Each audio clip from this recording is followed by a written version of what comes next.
Welcome to Christ the Lord Clearwater's weekly message. I'm Pastor John Backus here in our studio in Clearwater, Florida, where we share the good news of Jesus from the Gulf Coast.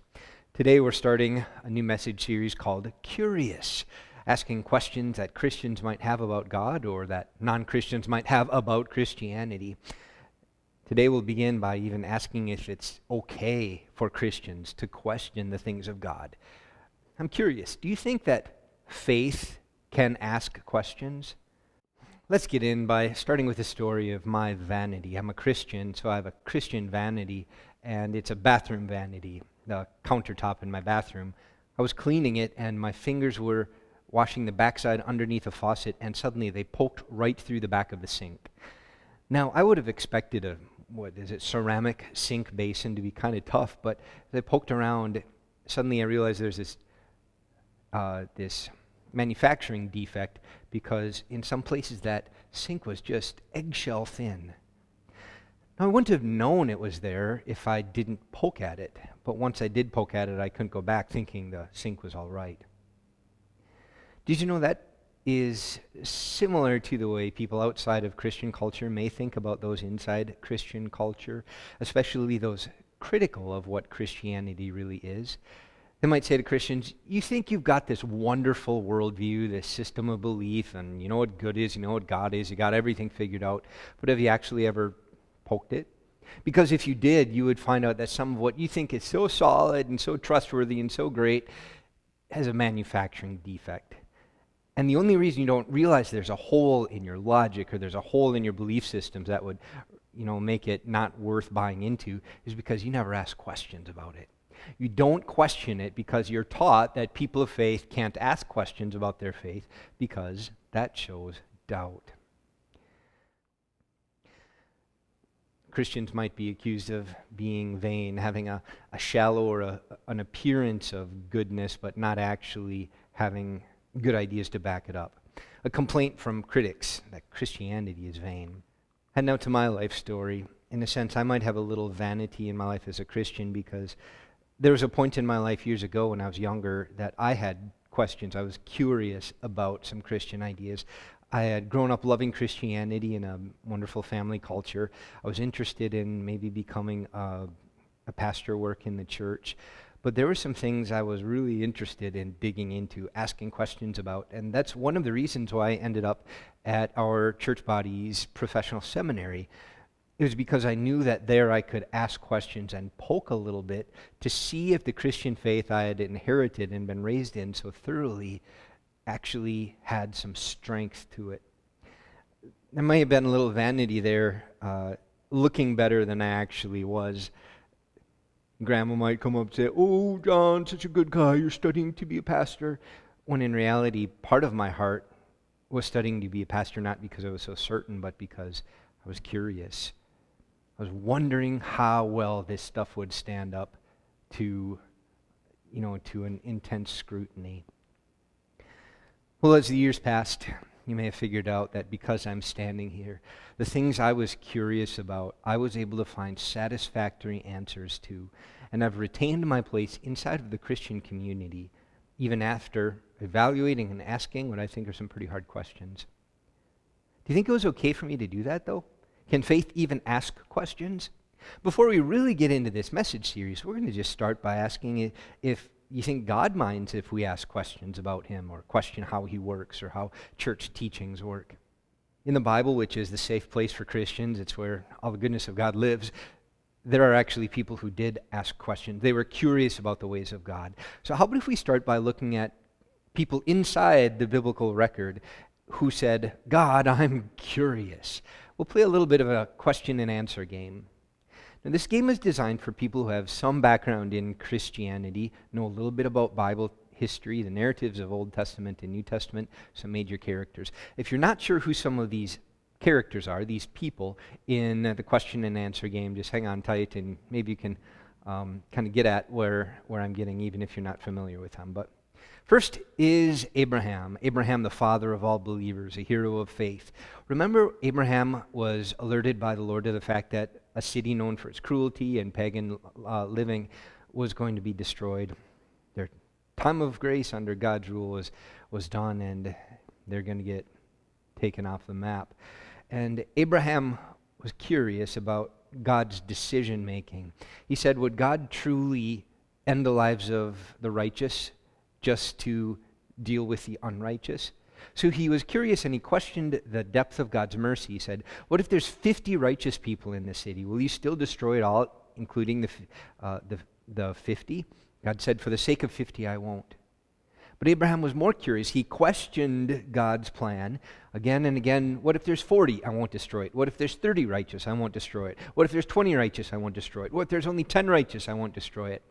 Abraham was curious about the depth of God's mercy, and he asked on behalf of the city for more mercy, and he was rewarded for it. Now, Abraham in that setting had a nephew, Lot, who was married, and Lot's wife was also curious about God's plan. It turned out that there weren't 10 righteous people in the city, so the city was going to be destroyed, and Lot and his family were evacuated. But Lot's wife was curious. What would God actually do? So as the city was being destroyed, she was too curious, ignored God's warning not to look back, and she did look back, and her curiosity led to the loss of her life. So Abraham was curious. He was rewarded with a peek into the depths of God's mercy. Mrs. Lot was curious, lost her life. You may know the story of Job, a very successful businessman, member of the community, very conscientious, a good dad, and natural disaster and disease and tragedy wrecked his wealth, his children, stressed his marriage, his friend relationships, and made him endure intense suffering.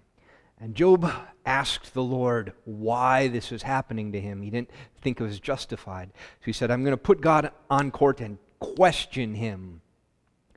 Do you remember how God responded when Job was curious about this? Why are you doing this, God? Why am I getting wrecked? We're told that God answered Job out of the storm and said, who are you to question me? Where were you when I laid the foundations of the world? Tell me if you know. Tell me how everything, this big plan was put together. Tell me if you know. Job was challenged by God, who essentially said, you do not have the perspective I have to really understand what's going on in my plan for your life. A bit of a rebuke, although Job was taken care of. We move forward in time, and there's a priest in the New Testament age, the dawn of the New Testament age, who's going to be the father of John the Baptist. But he and his wife, together, their baby makers didn't work, so they couldn't have a child.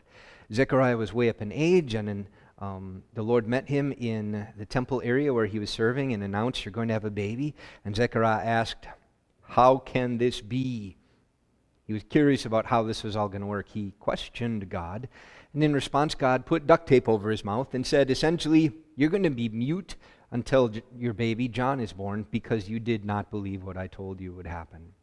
He questioned God about the birth of an impossible child, and he was struck mute. Not long after that, there was a young woman, a virgin, named Mary. Mary was told she's going to also have a baby, which would be impossible since she was still a virgin. And she asked, how can this be? An angel told her, oh, Mary, you found favor with God. The Holy Spirit will overshadow you, and the power of the Most High will come upon you, and the child to be born in you will be called the Son of God. She would conceive and give birth to Jesus. But she had asked the exact same question that Zechariah asked. How is this going to be? The pieces necessary for the baby maker to work haven't been put in place. How can I be with child? But God answered her curiosity with information. Moving on, there were Pharisees, high-ranking, pious clergy members of the Jewish religion, and they came to Jesus with a question. Is it right, Jesus, for people to pay taxes to the Roman occupying government or not? Of course, they were trying to trap him, so Jesus responded by trying to kind of trap them back. Look at a coin and see whose face is on it, whose inscription. If it says Caesar, give it to Caesar. If it says God, give it to God's. They tried to trap him, and he kind of trapped them right back. They played a game, he played a game. Moving on, there were some sailors, Jesus' friends, fishermen who were in a boat, and a storm came up on the Sea of Galilee. And they said, Jesus, who was sleeping in the boat, why don't you save us? Don't you care if we drown? They were curious about how he was just ignoring their well-being. Why don't you do something if you can? Jesus responded by rebuking their lack of faith. Oh, you of little faith, why do you doubt? and then he took care of the problem on his timing. He rebuked their question with an accusation of doubt. There was a lawyer who came to Jesus asking about the rules for being good, and he summarized them correctly. Just love people, love your neighbor. But he wanted to justify himself before Jesus, so he said, "Who is my neighbor?" And Jesus' answer kind of pinned him to the wall. Jesus told him the story of the Good Samaritan, which basically said, love the people you don't want to love. Jesus responded to his self-justifying curiosity question with some teaching and correction. And then there was a man named Habakkuk who was upset with God because he saw war crimes happening and didn't see God doing the right thing about them. You have to read God's answer in the book of Habakkuk, an obscure prophet with a very relevant question. Okay, that was a big list, a walkthrough of different people curious about what God was doing or the ways of God. And sometimes God answered with information, sometimes he answered with not really a clear answer, sometimes he condemned their curiosity. Sometimes curiosity is condoned, other times it's condemned. Why? Let's be honest about curiosity. Sometimes a question comes from a place that's good or bad. It can come with an agenda behind it. It's not really the ask of questioning, seeking more information that's at stake here. It's the reason why a question or a curiosity is placed before God or placed into the context of Christianity.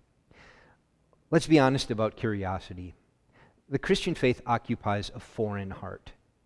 What I mean is that when somebody is right with God, it's only because something new moved in. By instinct, where things started, the default human instinct is not on friendly relationship with the things of God. Here's some Bible quotes to show how the human heart has an instinctive bias from the Christian scriptures.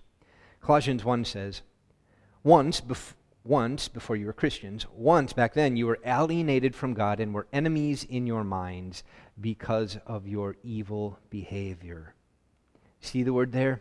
Enemies in your minds. There's a negative bias of wanting to attack God, not understand.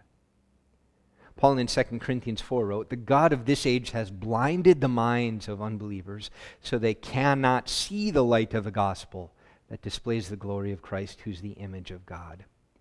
That phrase is blinded the minds. The thinking patterns are closed off and shut down. Can't see, don't want to see, can't understand, don't want to understand. There's some beauty here, but I'm not interested or I'm unable to see it. That's what Paul is claiming.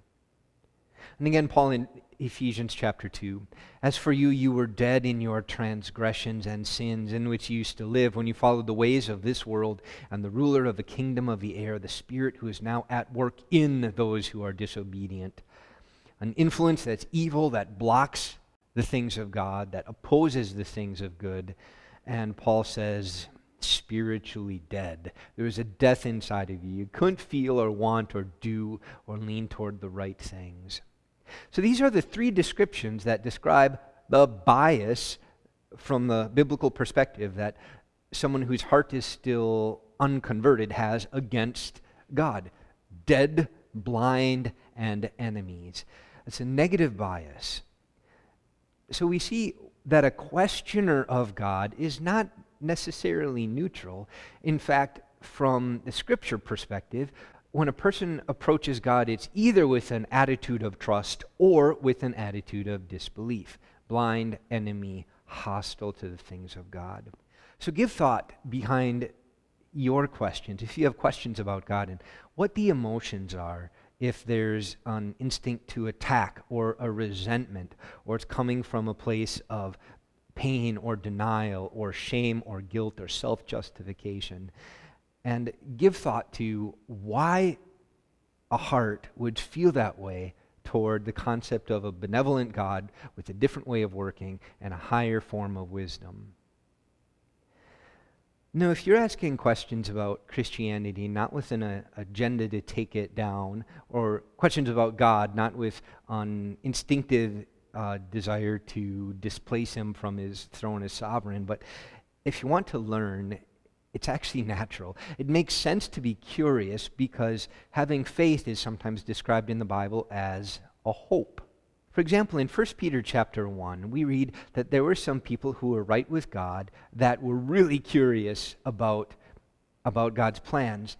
they had hope, but hope was this ethereal thing, and they didn't have all the details. They were trying to find him. So listen and see if you can answer this question. Who wants to know the ending? Who's curious about the way God's going to work? Who wants to know the ending?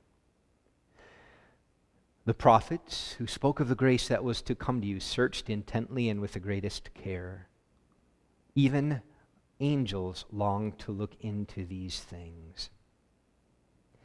In these excerpts from 1 Peter chapter 1, we heard that the salvation plan which was revealed by the Spirit of Christ to the prophets and through the prophets, even though those Bible authors conveyed knowledge like a big arrow pointing to the future, they wanted to know more specifically when were these events going to take place, and when would the Messiah, the chosen awaited one, when would he come and when would he suffer?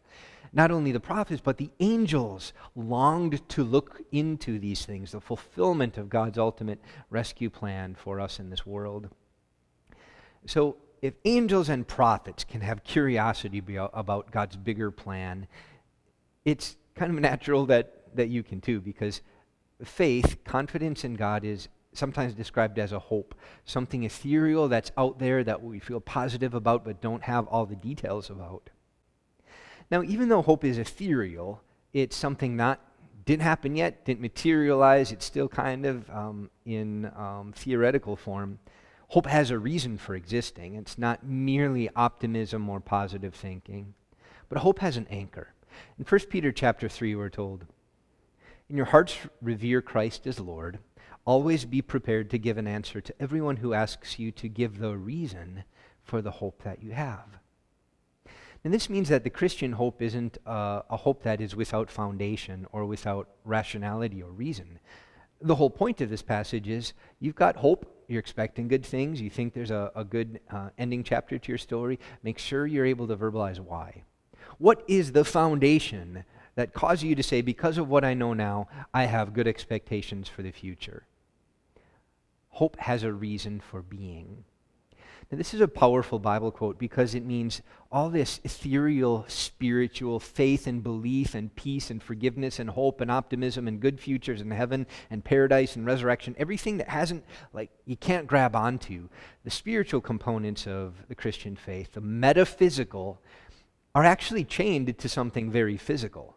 Even though peace and forgiveness of sins and resurrection and promises and paradise, all those metaphysical things way beyond our experience, we have hope, like legitimate hope that they're coming for us because they are chained to things in the real, physical, now present world.